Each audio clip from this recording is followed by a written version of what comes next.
Giannis Antetokounmpo should not stay with the Bucks. He should go to this team to have a chance of winning.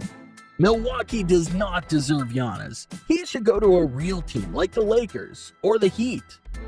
These were some of the takes circulating around Giannis Antetokounmpo and the Bucks during the last offseason, when the Milwaukee superstar was an unrestricted free agent and could sign anywhere.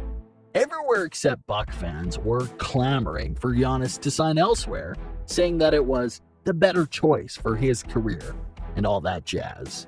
However, Giannis stayed with the Bucks, and 10 months later, they won their first championship in a long, long time.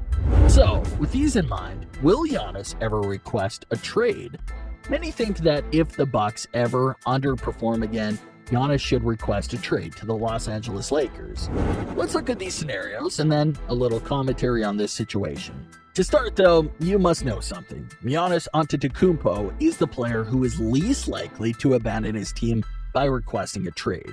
His NBA career started with the Bucks taking a chance at him, and he values that greatly. He's also extremely loyal, actively recruiting players instead of being recruited by other teams. And the fact that he is committed to Milwaukee when all the greenest pastures were calling to him should prove that Giannis loves Milwaukee. There's virtually no scenario in the near future where Giannis would want to leave his second home in the United States. Is there any reason why Milwaukee would want to trade Giannis? No.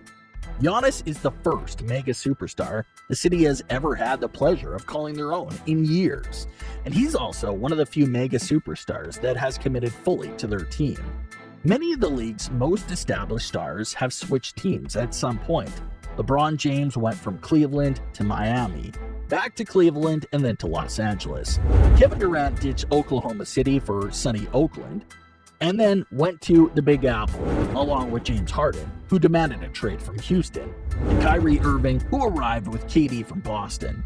Kawhi Leonard left a championship contender in Toronto to go back home to LA with Paul George, who himself asked to be traded from Indy to OKC, and then from OKC to LA.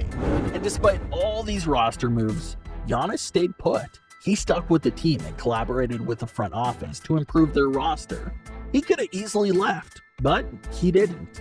Milwaukee would be foolish to even mention Giannis in trade talks. Okay, so if Milwaukee wouldn't want to trade Giannis, would Giannis himself want to be traded? No. Giannis's career and life is a rags to riches fan fiction brought to life. He played basketball and entered the draft to help support his family, who was literally living on the streets. Milwaukee gave him that chance to save his family, and clearly, Giannis appreciates that. He wants to give his dues back to the city for the awesome things that they've done for him, for believing in him when other teams didn't. Before Giannis blossomed into the dominant force he is today, he could have been an attractive trade chip for Milwaukee, yet they didn't. Giannis demanding a trade away from Milwaukee would be as out of character as, well, every character in the last season of Game of Thrones. Then, if both sides don't want to trade and only the Lakers or other teams want it, why are there so many rumors about Giannis wanting a trade? Well, I'm glad you asked. See, it all boils down to player empowerment. First of all, player empowerment is overall a good thing. Let's get that out of the way. LeBron's decision in 2010 helped destigmatize the notion that asking to leave a shitty situation is alright. It paved the way for guys like Kevin Durant and James Harden to pursue better options for their careers, and allowed players to escape unfavorable situations for them without facing intense backlash. The league is better with players being empowered to do what they want. That being said, the culture that has developed around this player empowerment era has been a little bit toxic.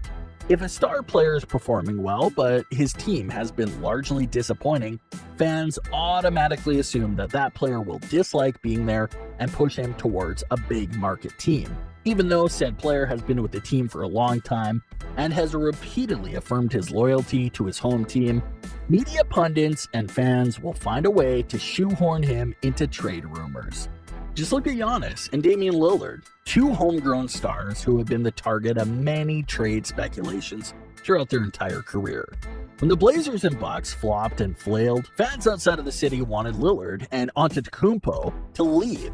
And in some ways, they were right. Their front offices failed to build a better team around their stars, much like LeBron's situation when he was first with the Cavs.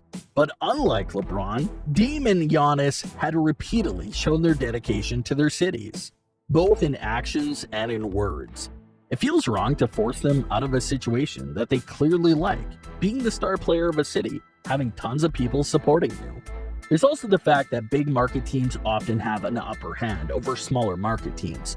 There's a running joke in the league that no matter how bad the Knicks are, you'll hear them in the running for free agents. And they're always one of the preferred teams of stars who want to be traded. Big markets just have a bigger appeal for stars, since A, they can build their brand easily in these cities, and B, living in these cities is so much better than their original cities. Small markets have a tough time keeping their stars because of the allure of cities like LA, New York, Brooklyn, and Miami is too big to overcome, and that ultimately can hurt the watchability and the parity of the league.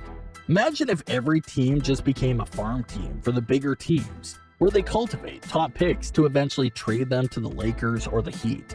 The playoffs would just be the same teams over and over again, only with different players.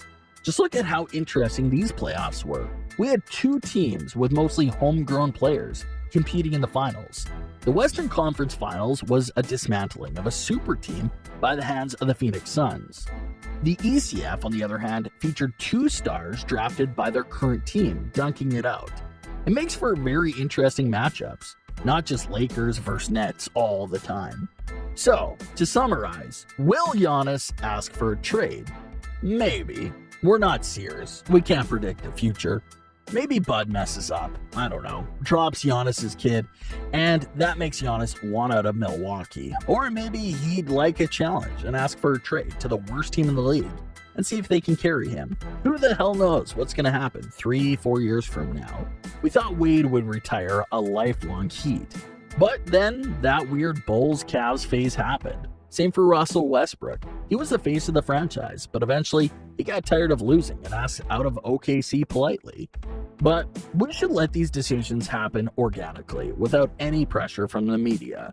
The rings culture, along with a need to be the first to get clicks, makes many media personalities make up fake narratives that paint stars in a different light than they've shown publicly. If Giannis doesn't want to leave Milwaukee, even when they lose a lot, that's totally cool. I understand that that's just the nature of media, to get people watching and shit. But there has to be a better way.